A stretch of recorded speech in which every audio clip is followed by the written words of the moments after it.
If I send you an email, we would have 2 copies, one in each of our mailboxes. And there are certain Exchange or Domino or other technologies that will try and deduplicate that, but they don't think about it the way we do, where we think about it as a set of pieces.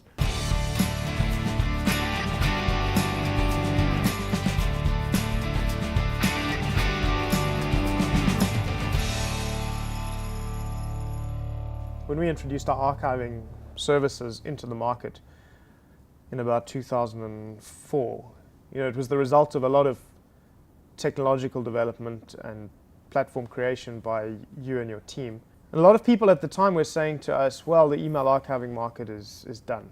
There's so many players, everyone's bought a solution. And yet today we're seeing unprecedented demand for email archiving software and services. Why do you think that is? The way that it was done at the time meant that you had to invest in the hardware. You had to manage it yourself, find a place for it, grow it. And although it was quite sophisticated stuff, the management cost essentially meant that you had sophistication, you had rollouts. Even the implementations took months of those kinds of systems. So they were good, but they weren't simple and they weren't light, and they were certainly not cost effective.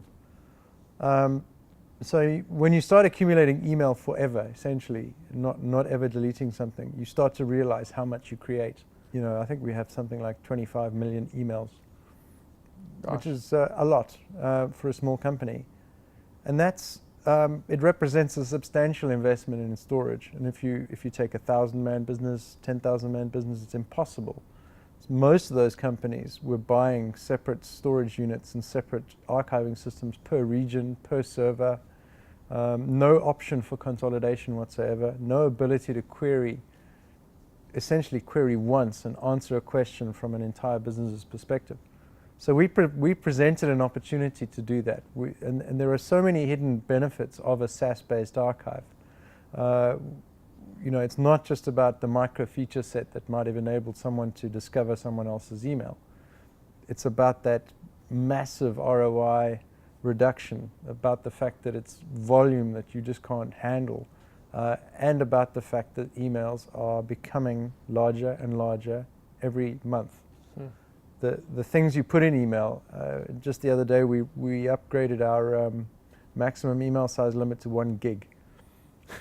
As an indication, which means that we have customers that will send a 1 gigabyte email through our systems.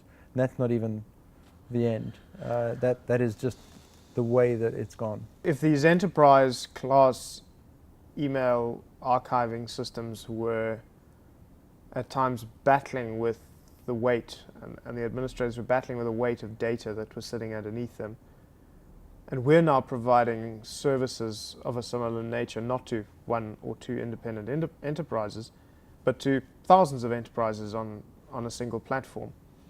How have we had to think differently about data storage? If you compare the storage environments that we have versus the storage environments our customers would have had if they'd done it themselves, our storage would be multiplied by 100. The fact is that if you think about it from the beginning and you start deduplicating not just emails but parts of emails, compressing those parts, dealing with the fact that people tend to send similar things over an extended period of time, you can get to a compression which is acceptable.